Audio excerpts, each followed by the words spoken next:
story. I'm your host, Todd Nesloni, the Director of Culture and Strategic Leadership at TEPSA. And each episode, I look to bring you a different guest who has encouraged, inspired, or challenged me in one way or another, and bring them on to share some of their story in hopes that it inspires you to tell some of yours. I am so excited for this episode as my friend Greg Coleman is here. Greg, tell everybody a little bit about who you are. Well, I'm so glad to be here. Once again, like Todd said, my name is Greg Coleman.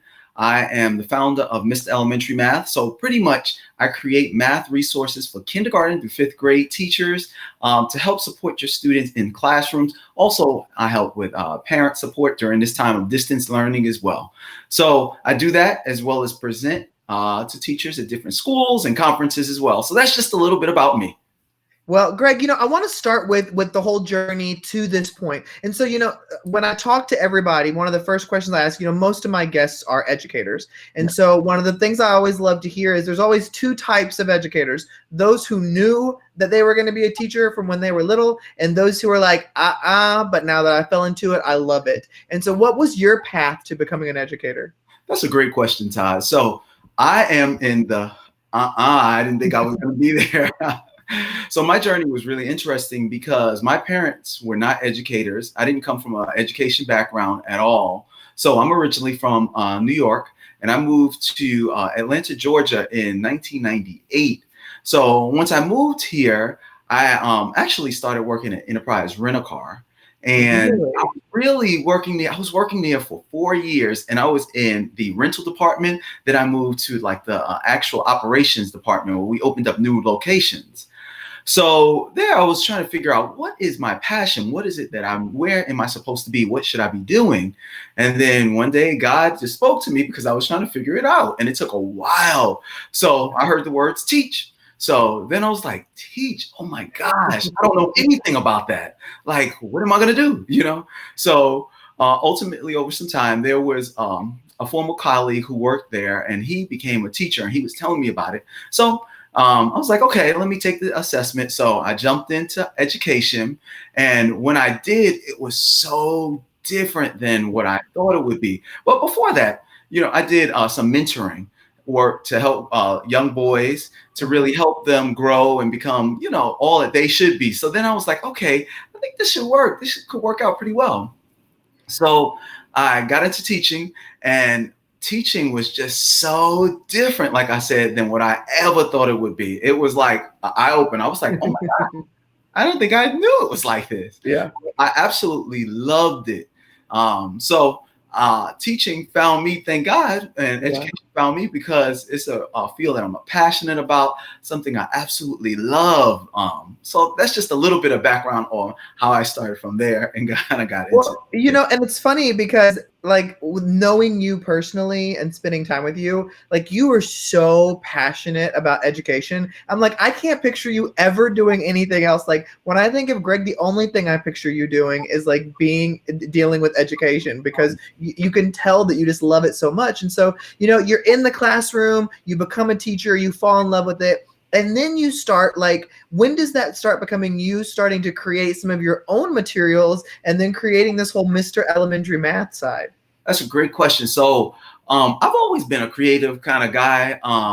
Even when it started before digital, I was writing like notes about, how can I challenge my students? How can I make it more fun and engaging? So there were times, so I taught for 7 years. And during that time, there were a lot of times that I would create activities for my students to do because I just did not like the humdrum of just a textbook. So that just wasn't me. So I had to figure out ways to make it engaging. So through that process, I made it engaging. We did a lot of just different hunts. The kids went around to different classrooms, found different things. There were things around the school. A lot of times we would go outside and have class out there. So it was interesting because through that process, my principal, he was really, really good. He really encouraged me. He was like, Greg, I think you, he said, he didn't say Greg, he said Mr. Coleman, because that's all last names. He was like, I think you should do something different, because it was really great because I did a lot of things in the school as well to help out. And ultimately I became the teacher of the year, and I won different awards. And he was like, I think you should do something else, not like in a bad way, but in a good way. Like, I need to push you because you seem kind of comfortable here. So I was very scared, and I was like, oh my gosh. So at the time, there was this position that came about, and it was called the instructional coach. Mhm. So they were shifting, the district I worked in was shifting from one curriculum person to a curriculum person in different subjects. So you had ones for math, and you had one typically in the area of reading. So he was like, I think you should apply for it. So my heart was like, boom, boom, boom, boom. So I was like, okay, I'll apply for it. So I applied for it, and it was so great because I had to go to different schools to interview, and I knew that I would have to leave my school and go somewhere else.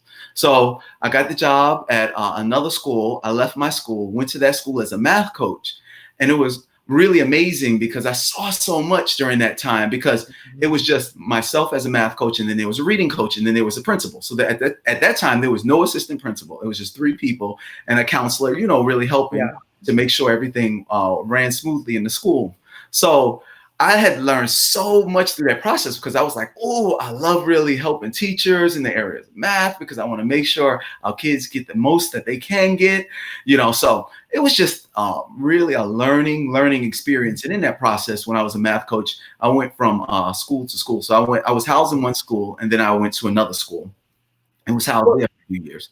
The products you create are just incredible, and a lot of it really centers around stations and using centers and things like that, which for me as an elementary principal, like, that was huge, because centers and stations sound like a really easy concept, but it's not. And then, but your materials just bring it around in such a unique way. And then, like, we brought you in, and you got to train my staff, and my teachers were just like obsessed with you, and they were like, best PD ever. And I was like, I know him. Like, I felt like I was like bringing them a celebrity or whatever. But have you always been comfortable, like, speaking in front of adults like that, or was that something you had to kind of grow into? So it's actually been something that I had to grow into, and it took time. But the great thing is I had a lot of opportunities to do that when I was a math coach. So I presented in front of district PDs, and then from district PDs, I started stepping out and doing local conferences and working in that arena. But it was always something I was a little scared about, to be quite honest with you. It was always like a boom, boom, boom, boom, boom, boom, boom, but I learned that you cannot allow fear to keep you in a bubble, that you have to step out and take on and just do what you're supposed to do what you're passionate about, do what your gifts are in, and just move in that. And that's really what I decided to do. I said, I'm not going to let fear hold me back. I'm going to push out, and I'm going to make it happen. So I started doing little local things, and then like you said, I was making resources really, and it took a while, and my resources were really made based on what I needed as a teacher when I was a teacher. So I started creating resources that were helpful to me. And then that really worked really well, because I saw how it worked with students. So then I was like, oh, I could share that with more teachers. So I was just like, I cannot let fear hold me back. So I was scared, like you said, but I had to push past the fear and move into, speaking and doing different things. And it's so funny, because I find that so many of us who present, we were all in that same kind of route. And you Greg, you're presenting at big conferences, you go to schools, you have these products, you're doing webinars, and I know that you still, probably like many of us, still have that doubt that sometimes it begins to creep in, of thinking like, is my stuff really that good, or should I be sharing this? How do you keep doubt from taking root in your own life? So that's a great question. One thing I am, there are certain areas of my life that I question, and then there are certain areas that I'm like, no, I got this, I can do this. So I'm an avid reader. So I read a lot as it relates to math things. So I'll read just different books about math concepts. And also with me, what I'll do is I'll test typically a resource that I make with a teacher. So I have email list, and I have some wonderful teachers on it. I call them the math fam. Math fam. So I have different people. Like recently, right before COVID jumped off, I actually worked with about 30 teachers from around the country, and I had them test out a product that I was making. So they tested it with their students just to give me feedback on what worked, did not. And then I was like, okay, let me tweak this to make sure it worked. So I always try to make it really applicable, something that teachers could use. So I'm just not going to say, okay, I'm going to do it and here, you got it. Yeah. I always like to test it out because I want to make sure it's something that kids gain knowledge from and Right. teachers feel comfortable with. Well, and that's what I love about your stuff is you don't sacrifice the academic content for the flashy and the cute. Like it still it looks cool, the kids like it, but it's grounded in meat. And as administrators, that's what we're looking for. Well, and to completely shift gears on you, I know one thing that you and I have in common is our love for reality TV. And so have you always been a big reality TV fan? That's a good question. Probably it developed as a pastime to kind of because I feel like I work a lot. So I needed something to kind of download and not always think about like work. So I wanted something that was different from that. Well, so it gave me a peace of mind, honestly. Well, anytime you and I hang out, I'm always like, okay, what have I watched recently on Netflix that was reality? Like, I know Greg has watched it, so I can at least have somebody in my life that I know has watched these shows. So whether it was Love at First Sight or Love is Blind, was that Love is Blind? Love is Blind. Love is Blind or Tiger King or any of these. I mean, we're just like, oh my gosh, did you see this week's episode or The Circle? That was another one we were talking about. We love The Circle. Oh, it was so great. We were like, okay, what did you think about that? Or what did you think about that character? Yeah. Or who are you rooting for? Exactly. Who do you hope sticks? Like with Love is Blind, we were like, who is going to stick together? Like, and then my favorite though, Greg, is if people follow you on Instagram, you shared some Instagram video of your wife, and I guess was it her sister? So it was her friend. It was her friend, and watching the finale or whatever, and just throwing a shoe, and I was like, oh my gosh, I just want to be in person watching with Greg because I love that y'all all just get so into it, just like me and my wife do. Oh, that was so great. I mean, that was so much fun. And what was really fun was that I was behind them. So they were sitting on the couch and I was behind them. So I was like, let me videotape them because they need to see how how they're reacting. Because they didn't even, sometimes when you're in the moment, you don't realize how you're reacting. So I taped them and they were cracking up. So it's a lot of fun. You need pastimes, because work is important. Doing what you love is important, but you also need outlets. So that's one of the outlets, just to kind of, de-stress and kind of, forget that. I know, but I love that. I mean, that's why I wanted to bring it up because I know it is such an outlet for both of us. And I think it's important to know that, it's great to work hard, and you and I, we both love our jobs. And if we didn't protect ourselves, we could work 24 hours a day doing it. And so I think it's important for people to know that you have to separate and say, I'm just going to go on a 3-hour binge right now and just watch these next 4 episodes or something, just to disconnect. Absolutely. And it was a way to disconnect. And I think my wife was secretly moving me in that direction because we would work we would be in the same area and we love to stay in the same area. So she'll sometimes have the TV on while I'm on the computer. So, you kind of inadvertently start listening. You're like, oh, what's going on? She set you up, Greg, and I'm so thankful for it. I needed that. So, but you did watch Tiger King too, right? So you are caught up on even that big. You saw the new episode this Sunday and everything already? No, I missed this. I didn't. Yeah, Joel McHale got back together some of the people and interviewed them, and it wasn't as good as the regular show, but it was interesting with a couple of neat little tidbits thrown in there. So you'll have to go watch it. No, I'm gonna have to check it out. Yeah, I completely missed that. Oh my gosh. See? So there you go. See, this interview was worth it just for me to fill you in on that. Absolutely, because we needed to catch up and see what was going on. That's right.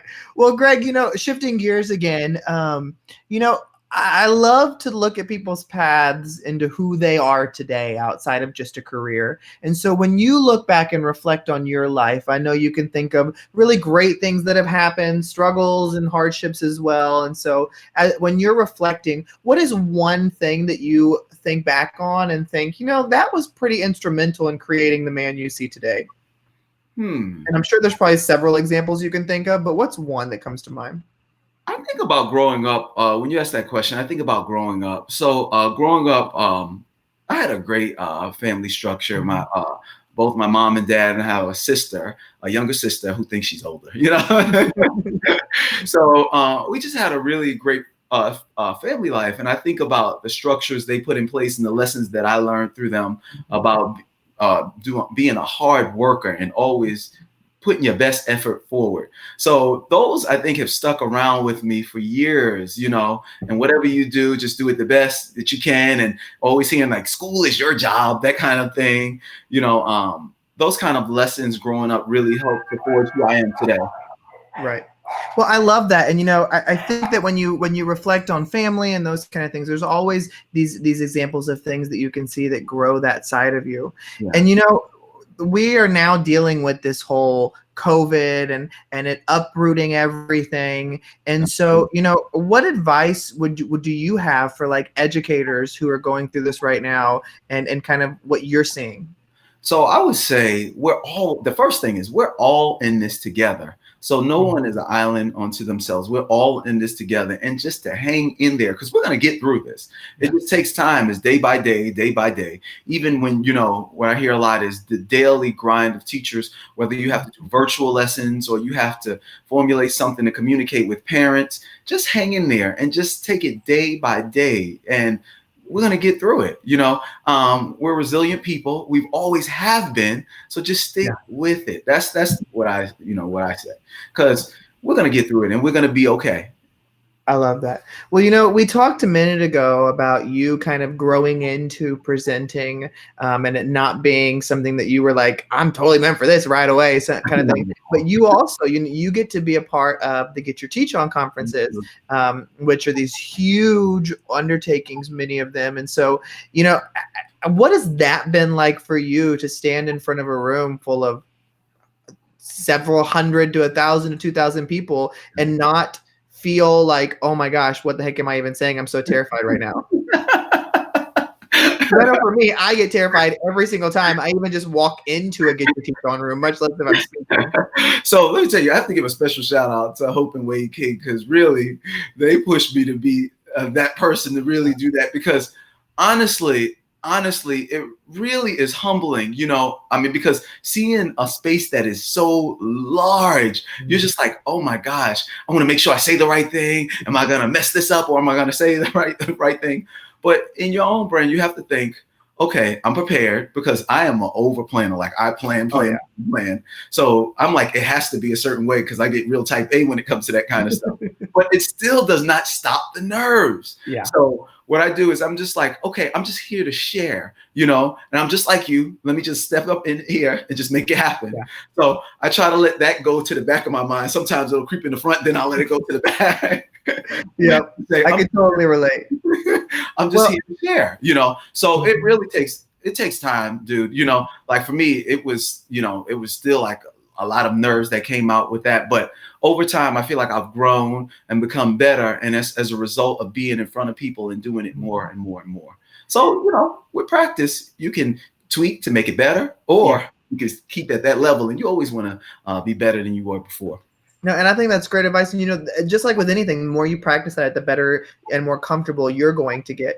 And so, you know, you now do webinars as well. Yeah. And they're fantastic. And so before I ask you my final question here, if people wanted to find out how to sign up for a webinar or get some of your materials, where would they go?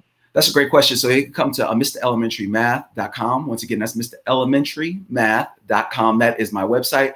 And I also have an Instagram handle by Mr. Elementary Math as well. But my website is where you can find my stuff. I have a Teachers Pay Teachers store. And I'm also Mr. Elementary Math on Teachers Pay Teachers. I have resources for kindergarten all the way through 5th grade teachers, math stations, as Todd, you mentioned. I also stepped into the realm of distant learning with digital resources. So I have different digital resources that I've just recently come up with just to help and make this lift just a little lighter for you guys. So I love that.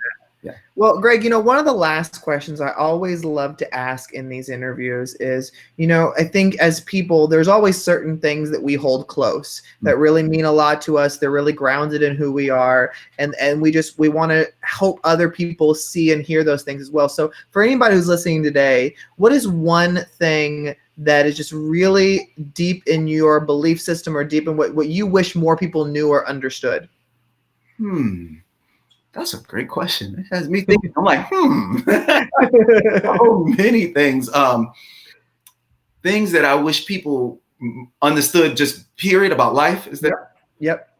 Oh gosh. Okay. One thing I think about is taking one step at a time. Taking one step at a time. Like, sometimes in life you can get overwhelmed by different factors or different things, whether that's personal or work related. But you just have to take it just one step at a time, and just know that ultimately you'll get there. And things don't happen overnight. This is a marathon. Life is a marathon. It's not a sprint. It's not like I'm there. It's about really experiencing the journey each step at a time, and really being in that process and in that moment. And sometimes for me, that can be challenging because I'm always on to the next, what's the next thing? What's the next thing? What's the next thing? But really taking one piece, doing that well, then moving to the next thing, then moving to the next, moving to the next. And always knowing that even if you didn't meet your goals where you want to be, you'll get there. But it's just incrementally. You just move up, move up, move up. And just have something in mind or a goal in mind to say, okay, I want to reach that, and just step in that direction. I love that. Well, Greg, I think you are amazing and fantastic, and I'm so excited to get to have you on. So thank you so much, Greg. Thank you, Todd. It's been a pleasure. I really love being here. Thank you so much.